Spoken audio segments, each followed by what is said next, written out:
हिंदुत्व के पिछले एपिसोड में सावरकर ने अपने पाठकों से एक बेहद अहम राज जो है शेयर किया था। वो ये था कि हिंदुत्व शब्द को स्थापित करना इतना आसान नहीं था। उसके लिए सांस्कृतिक और सामाजिक क्षेत्र में काम करने को सबसे ज्यादा इंपॉर्टेंस दी गई। कहने का मतलब यह है कि किस तरीके से आम जन की जो सोच है उसको हाईजैक किया जाए, इस चीज के ऊपर सबसे ज्यादा ध्यान दिया गया। उसके बाद उन्होंने क्रेडिट दिया है भविष्य दृष्टाओं को, यानी कि इंटेलेक्चुअल क्लास को।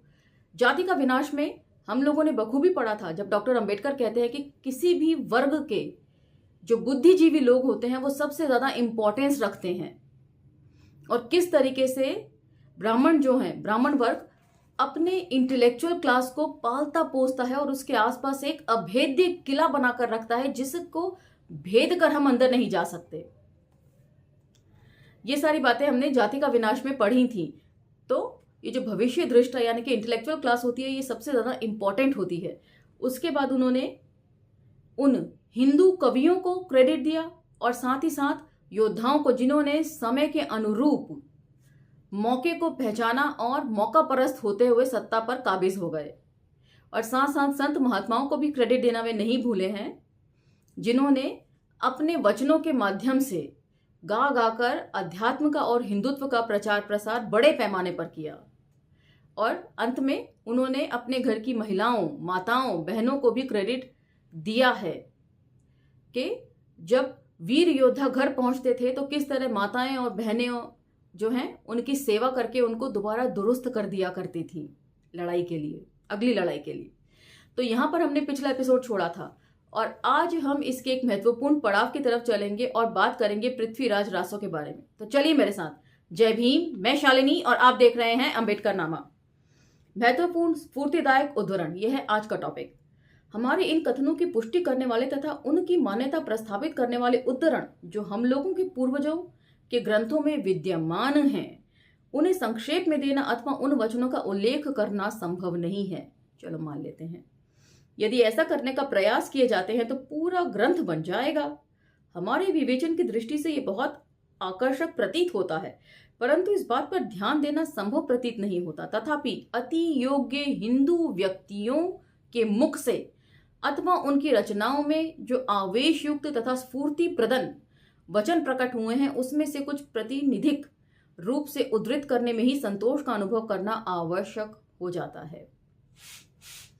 तो अति योग्य हिंदू व्यक्ति, तो इन्होंने एक अति योग्य हिंदू व्यक्ति की ग्रंथ को उठाया है जिसकी प्रामाणिकता आज भी साबित नहीं हो सकी है, ऐतिहासिक तौर पर और ना ही साहित्यिक तौर पर। अब अगला टॉपिक है पृथ्वीराज रासो। तो हिंदी साहित्य के इतिहास को जिन्होंने लिखा है, कैटेगराइज किया है, आचार्य रामचंद्र शुक्ल, वे भी इस बात को मानते हैं कि पृथ्वीराज रासो जो है वो प्रामाणिक कृति नहीं है। और यहां पर जो है सावरकर की दुखती रग पर भी हाथ रख दिया जाता है, ये कहकर। सावरकर बहुत दुखी थे। 3rd चैप्टर में हमने पढ़ा कि पहले तो जो है मुस्लिम आक्रमणकारियों के साथ ही इतिहास की पुस्तकें शुरू हुआ करती थी भारत में, लेकिन अंग्रेजों ने आके, यूरोपियों ने आके सब चौपट कर दिया। तो यही वे चौपट करना है। और इसके लिए ये 3 स्टडी मटेरियल हैं जो मेरे पास हैं। एमए की टेक्स्ट बुक 2004 की मैं करती थी, इग्नू का स्टडी मटेरियल और खुद दिल्ली विश्वविद्यालय का स्टडी मटेरियल। और ये तीनों एक ही बात बोलते हैं। शॉर्ट में पढ़ के सुना देती हूं।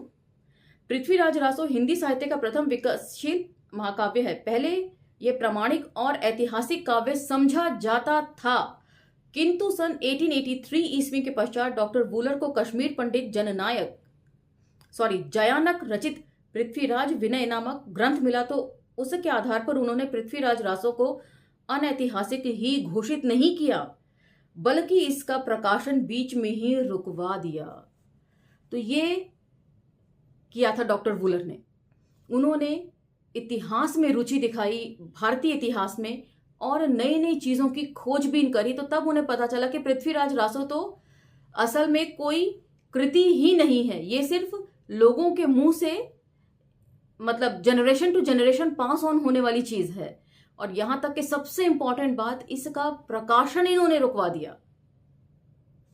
जो होता था बंगाल की एशियाटिक सोसाइटी से, ये मैं आपको पूरा नाम ही बता देती हूं। बंगाल की रॉयल एशियाटिक सोसाइटी ने ये प्रकाशित करती थी, लेकिन यहां से इन्होंने प्रकाशन रुकवा दिया था। इसमें टॉपिक है पृथ्वीराज रासो की प्रामाणिकता, और ये भी पृथ्वीराज रासो की प्रामाणिकता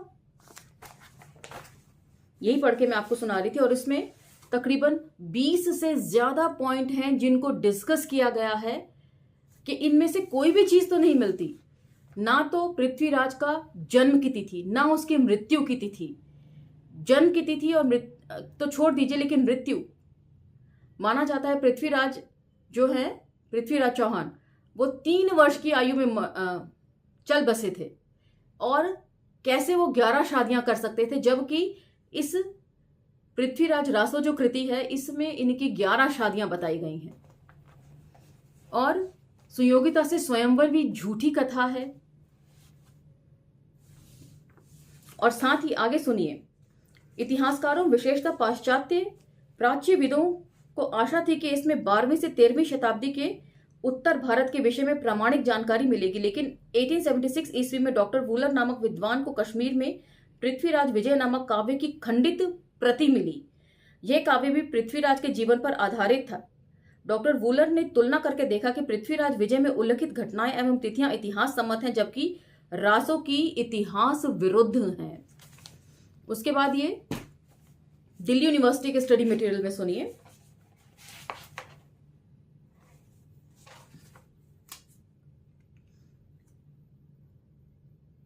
अधिकांश समीक्षक इस मत से सहमति रखते हैं कि चंद्रबरदाई नामक कोई व्यक्ति ऐसा अदृश्य हुआ है जिसने पृथ्वीराज रासो नामक महाकाव्य का कुछ अंश अवश्य लिखा था, कि कभी किसी दौर में 2-4 लाइनें जरूर लिखी गई थीं किसी चंद्रबरदाई नामक कवि के जरिए। बाद में अनेक भाटों और चारणों ने उसी के अनुसरण पर प्राय उसी शैली में पृथ्वीराज का यशोगान किया और इस ग्रंथ में अपनी रचनाओं को समाविष्ट कर दिया। फलतः वर्तमान काल में उपलब्ध विशाल काय पृथ्वीराज रासो नामक ग्रंथ एक कवि की रचना न होकर अनेक कवियों के सामूहिक प्रयास से निर्मित कृति बन गई है। इसीलिए उसका रचना काल भी विस्तृत होता गया और 12वीं शताब्दी से 17वीं शताब्दी तक इसमें परिवर्धन और परिवर्तन होता रहा।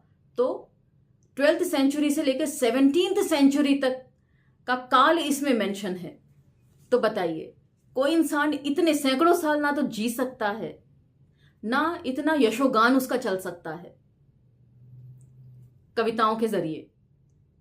तो अलग अलग समय में इसमें एड ऑन होते रहे हैं और बहुत सारी चीजें इसमें और भी डिस्कस की गई हैं, जो जैसे जैसे हम आगे बढ़ेंगे वैसे वैसे मैं आपको बताती चलूंगी। तो चलिए, जय भीम, मैं शालिनी और आप देख रहे हैं अंबेडकर नामा। आज का टॉपिक है पृथ्वीराज रासो। चंद्रबरदाई द्वारा रचित पृथ्वीराज रासो नामक महाकाव्य के समतुल्य प्राचीन तथा अधिकृत अन्य ग्रंथ हिंदी भाषा में आज तक लिखे गए नए व पुराने ग्रंथों में उपलब्ध नहीं है।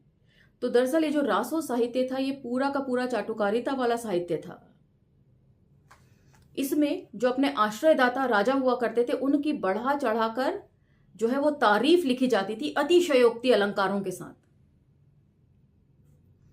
ऐतिहासिक अनुसंधान का यही निष्कर्ष है। कौन सा निष्कर्ष है ये मेंशन नहीं किया है। इस रचना का केवल एक ही लघु काव्य उपलब्ध है, जो कि बिल्कुल झूठी बात है। जहां इसकी प्रामाणिकता वाला ये ओरिजिनल टेक्स्ट है कैमास वदसे के नाम से, उसमें बहुत सारी चीजें लिखी गई हैं कि ये 4 अलग अलग रूपों में मिलता है। एक तो वृहद रूपांतर, मध्य रूपांतर, लघु रूपांतर और लघुतम रूपांतर में, और जिसमें 16,306 छंद हैं, जो सबसे बड़ी कृति मिली है। और ये नंबर में 33 प्रतियां हैं इसकी। उसके बाद मध्य रूपांतर जो है उसकी 11 प्रतियां प्राप्त हुई हैं और इसमें कुल 7,000 छंद है। और जो इसका छोटा लघु रूपांतर है उसकी 5 कृतियां प्राप्त हुई हैं और इसके पाठ में 3,500 छंद हैं। और जो सबसे छोटी लघुतम रूपांतर है इसका, उसकी 2 प्रतियां उपलब्ध हुई हैं और उसमें भी 1,400 छंद हैं। और यहां पर सावरकर झूठ बोल रहे हैं कि इसकी केवल एक ही कृति उपलब्ध है। तो इस हिसाब से आप लगा लीजिए कितनी हो गई, 11, 33, 5 और 2। कैलकुलेट करते रहिएगा बाद में।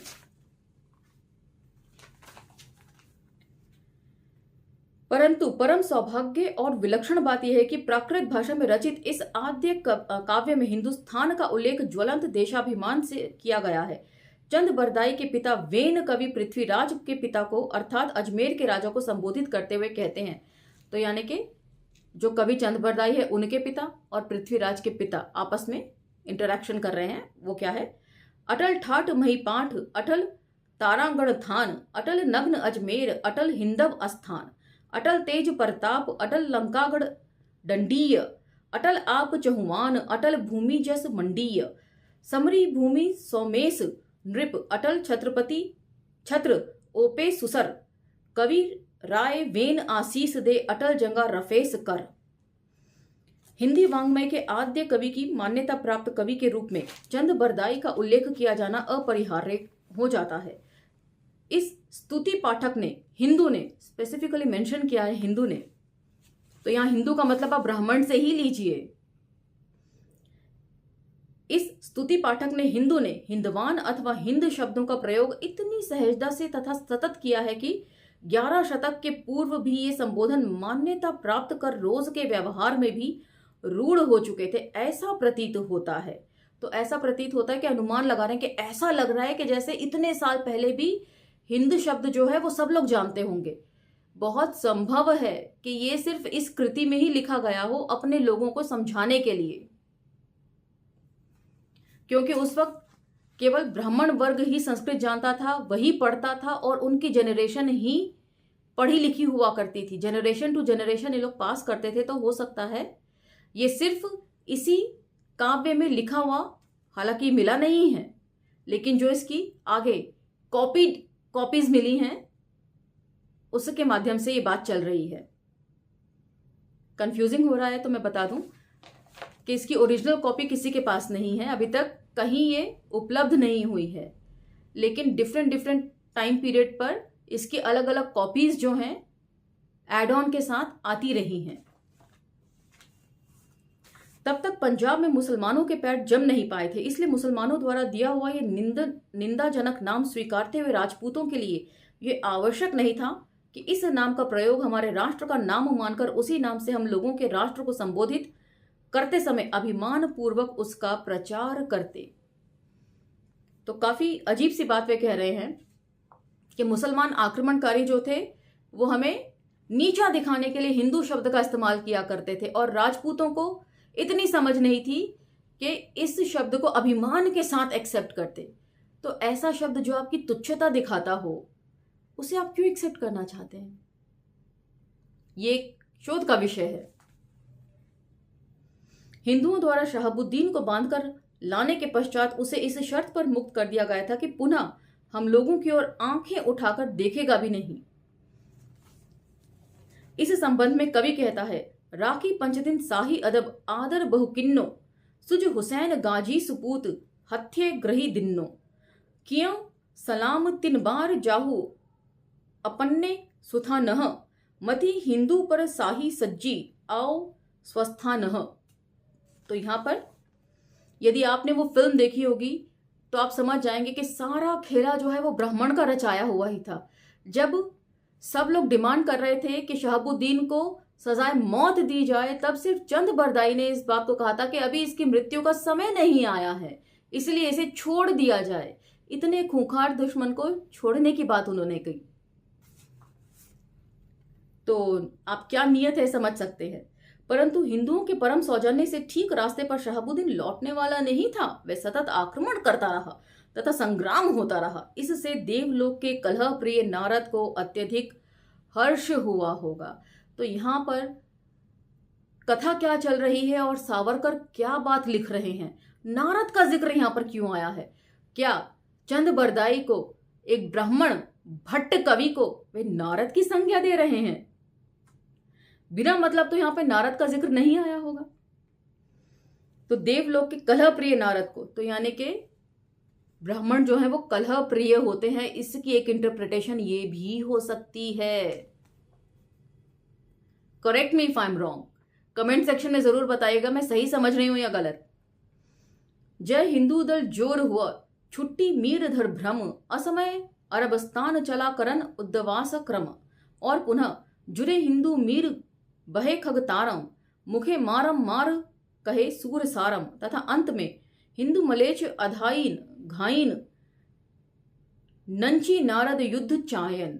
तो यहां पर फिर जो है वो नारद का जिक्र है कि नारद जो है वो युद्ध चाह रहे हैं, नंची नारद युद्ध चायन।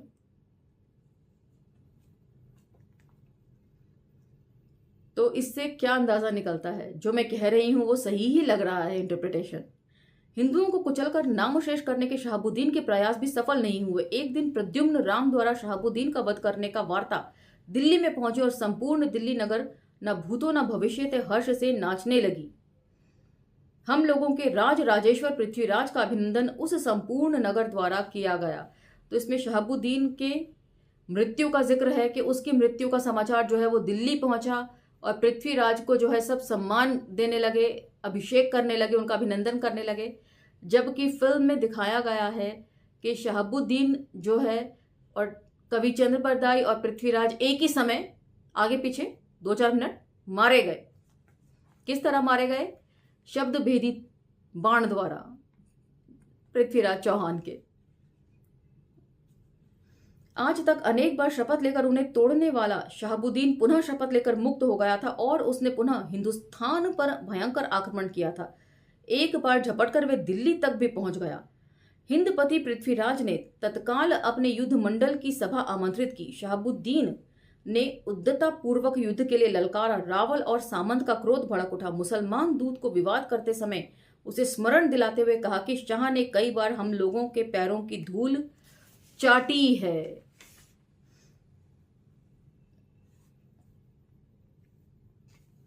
तो यहां पर मुसलमान शाह इस्तेमाल किया गया है। तो शाह आजकल कौन है ये भी आप देख लीजिए, वो कौन लोग होते हैं। निर्लज मलेच लजे नहीं, हम हिंदू लजवान। अंततः वह भीषण दिन समीप आने लगा। अब अनर्थकारक भीषण निर्णायक युद्ध होगा, इसे दोनों पक्ष निश्चित रूप से समझ गए। हम मीर ने जिस दिन विश्वासघात किया उसी दिन चंद्रबरदाई स्तुति पाठक दुर्गा देवी के समक्ष उपस्थित हुए। उसने करुण रस परिप्लुप्त परंतु देशाभिमान की याचना करते हुए निम्न प्रार्थना स्रोत के रूप में सादर की। क्या लिखते हैं इसको समझना बहुत अपने आप में पेचीदगियों से भरा हुआ है।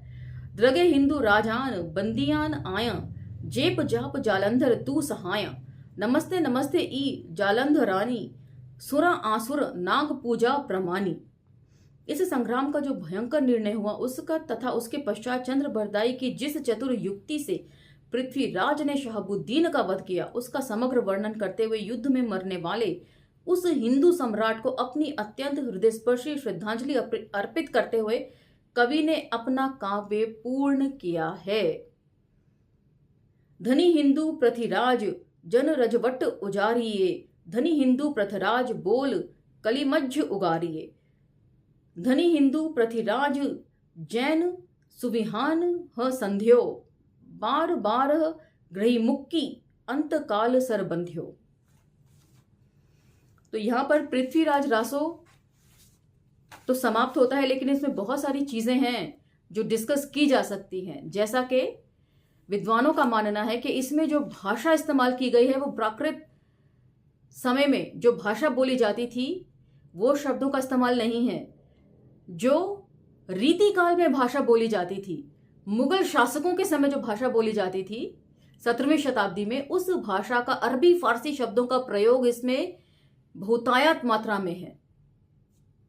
और इसमें खुद सावरकर लिख रहे हैं कि उस समय की बात है जब मुसलमानों के पैर जो है वो पंजाब में टिक नहीं पाए थे। मतलब अभी तो उनका हमला शुरू ही हुआ था, तो भाषा और बोली तो देश में आने का कोई सवाल ही पैदा नहीं होता था।